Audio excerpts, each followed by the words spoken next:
Angular, c'est quoi? Salut, je suis Thierry de l'informatique sans complexe, et ensemble, nous allons répondre à une question informatique en moins de 3 minutes. Mais tout d'abord, si tu aimes mes vidéos, alors n'oublie pas de t'abonner et d'activer les notifications. Tu veux en apprendre plus sur l'informatique?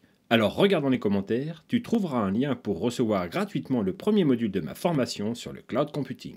Angular, c'est un framework de développement open source pour créer des applications web. Un framework, c'est un ensemble d'outils qui permet de développer rapidement des applications. Et open source, cela signifie que tout le monde peut y participer. Il a été créé et est maintenu par Google et par une communauté très active depuis 2016.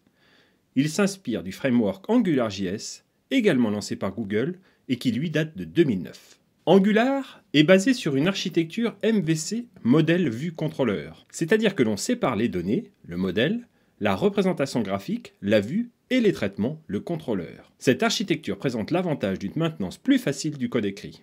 Il facilite également le travail en équipe. Le langage de programmation que l'on utilise avec Angular est le TypeScript. C'est un langage open source lui aussi, créé par Microsoft en 2012. Il permet d'écrire du code qui est ensuite transformé en JavaScript. Et le JavaScript, c'est un langage compatible avec tous les navigateurs Internet qui se respectent. Avec Angular, on crée des applications dites single page. Ce sont des applications qui seront donc contenues dans une page unique sur ton navigateur. Cela signifie qu'il n'y a qu'un seul chargement au lancement. Cela améliore grandement l'expérience utilisateur en évitant des changements de page inutiles. Seules les informations nécessaires sont modifiées. Avec Angular, on peut découper son application en différents modules. Les modules permettent de faciliter la réutilisation du code dans plusieurs applications. Les modules, quant à eux, comportent un ou plusieurs composants. Et la navigation entre les composants s'effectue avec des routes. Une route, c'est en fait une association entre une URL et un composant. Dans Angular, tout est composant.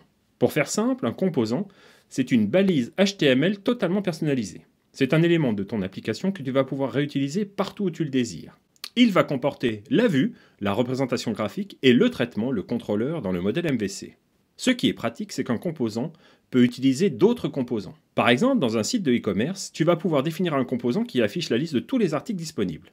Et cette liste pourra à son tour utiliser un composant pour afficher un article. Et ce composant, tu vas pouvoir le réutiliser pour afficher les articles du panier de l'acheteur. Tu imagines vite les possibilités qui s'offrent à toi. Et en plus, de nombreux composants sont disponibles, comme les composants Angular matériels. Ce sont des librairies de composants qui te proposent boutons, tableaux ou autres barres de progression pour créer des applications au look pro. Pour déployer rapidement une application Angular, le plus simple c'est d'utiliser le service Firebase de Google.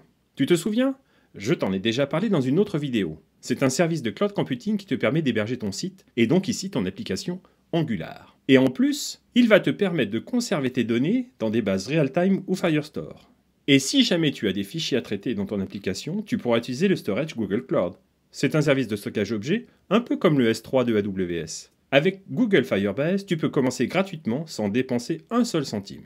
Alors, tu es convaincu par Angular et curieux d'en découvrir plus? Tu veux te lancer dans la grande aventure du codage? Le net regorge de tutoriels pour s'y mettre. Angular est vraiment un framework très populaire. On estime que plus de 30% des sites internet sont écrits avec Angular. Alors n'hésite pas, lance-toi. Tu en sais maintenant un peu plus sur ce framework très puissant pour pouvoir développer rapidement des sites web. Dans une prochaine vidéo, nous regarderons ensemble les outils indispensables pour pouvoir se lancer dans le codage d'une application Angular. Alors, à très vite pour répondre à une nouvelle question informatique en moins de 3 minutes.